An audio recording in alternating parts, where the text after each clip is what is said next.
My name is Mark Irons, and I've been playing music since I was probably about 9 years old. I first got into music. My mom suggested I take guitar lessons, and I think I was kind of hesitant at first, the idea, but I'm glad I did because it gave me something to do. Besides, played a lot of sports when I was younger, so I was able to play guitar, and gave me another hobby to do. So I started doing guitar when I was 9 years old. And I took lessons for about 4 years, and I liked it a lot, but I found a lot of I found a lot of joy in just making up my own stuff.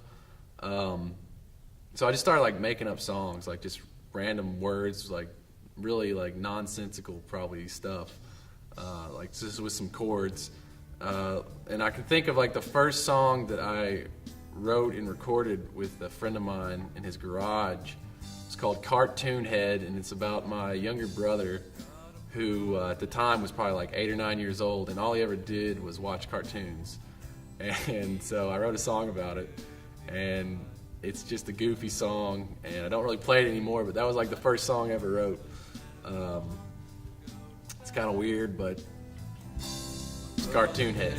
So then I started writing, more serious kind of songs, and so I probably started writing my own music probably when I was about 13, 14 years old, and then from there I've just been making up all kind of songs. What inspires me to write my music? It can really be anything. I mean, it can be a person, it can be any kind of relationship that you might have with any person. It can be a place you might visit. For me, I find a lot of songs have references to time and seasons and stuff. For some reason, I find a lot of inspiration to write when it's like the warmer months. I don't know, maybe I'm just a happy-going summer guy. I like spring and summer, and I have songs that are kind of inspired by that. One of my songs, "Saving August," has to do with kind of reflecting back on the summer and kind of trying to make the most of that time while you still have it. So I write about all kind of stuff. I mean, just whatever might cause me to want to pick up guitar and put down some chords, or pick up the keyboard and make up some stuff. So after I wrote songs for a while, and I went through a bunch of different bands, which was essentially me and my friends saying we're a band because we have a MySpace, which is probably what a lot of people do. And just putting a cool name on the MySpace, and then so I went through a bunch of those kind of MySpace pages with really the same kind of people, but different names. We didn't really play out anywhere, but we recorded songs and put them on there. And now I'm doing my own thing, and I've been playing out a lot recently, mainly just in the Bowling Green area. I'm looking to play out more, hopefully outside of the Bowling Green area. But first venue I ever played at was probably I really can't remember the exact one, but I'm sure it was a coffee shop in Bowling Green. And I kind of like the coffee shop atmosphere because people can come and just hang out and chill. And it's I guess it's kind of more intimate because it's smaller, so I guess your friends can come and everybody can just come kind of and pack in there. And it might be crowded, it might just be a few people, but it's kind of more relaxed. And I feel like my music kind of fits best in a venue kind of like that. I mean, I'd love to play a huge venue. At this point I haven't, but for now it's it's the coffee shops, it's the places around town which are fun to play at, and so I hope to do more of it. Friends and family have been definitely supportive of my music.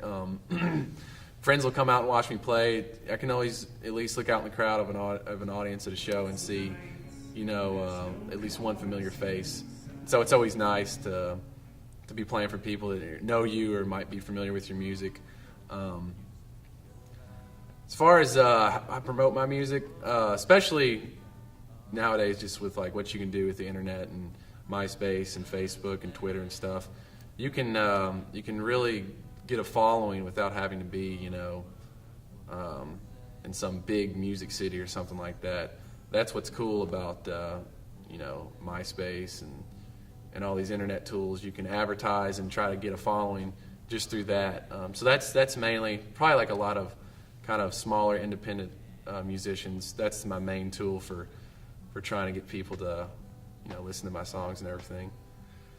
Well, support from family and friends has been great because it's allowed me to even do this video. A friend came to me who's in broadcasting, and he was like, I want to make a music video. And I was like, cool. So we decided on Over the Weekend, which is a song that I redid. It used to be kind of more acoustic guitar, kind of slower song, but one day I just picked up the piano, I started messing around with it, and I liked it on keyboard better because it was kind of more up-tempo. I put like a beat to it. And I saw the words stayed the same, but I kind of changed the tempo and everything of the song. And so I like this version a whole lot better, and I wanted to make a music video for it. The story behind Over the Weekend involves a dating relationship I was in which there was kind of some uncertainty on my part as to where the relationship was headed. And it's something that took place over a weekend. Like, I had met up with this girl, and then over the next few days, for one reason or another, I felt like, maybe this thing didn't really have a future. And so I think a lot of people might do that, and they tend to overanalyze things, little things, and, just start to think like, okay, where is this relationship headed? Like, is there a future in it? And then you start to kind of think back on what's happened in the past in the relationship, and you just start to think a lot about it. And so it's kind of like a look inside my head, as I had these thoughts and stuff and considered everything. And then it's kind of like at the end there's a resolution because you realize that despite, all this analyzing and, negative feelings or, thinking that it might not turn out for the best, you realize that, hey, if nothing else, we've had a good time together, and it's kind of like a happy ending. So yay. I made a music video, and you guys should check it out right now.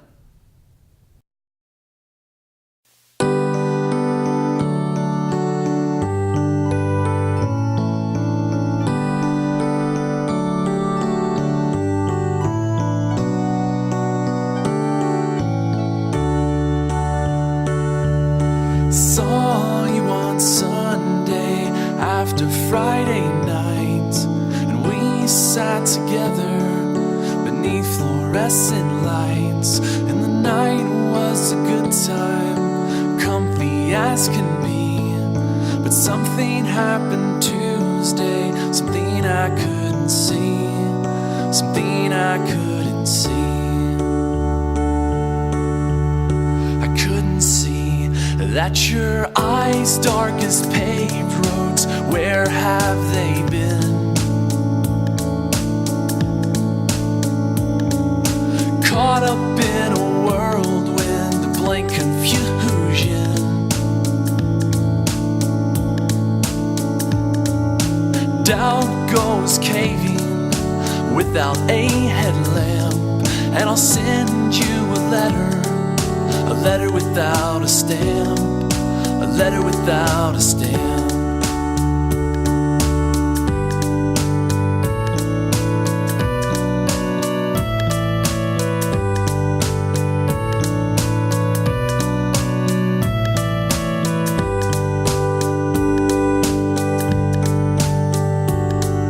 A New Year's resolution well past due.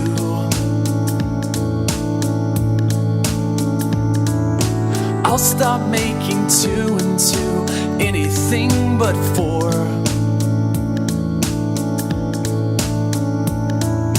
We shared a good laugh all through the night and danced in the middle. And I'll keep this spotlight, yeah, I'll keep this spotlight.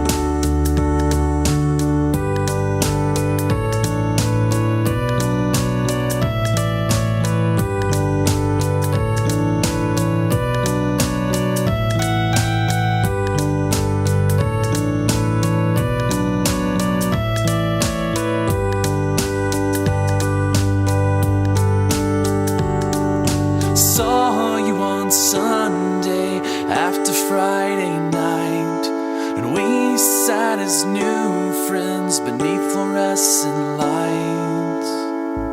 And the night was a good time, comfy as can be.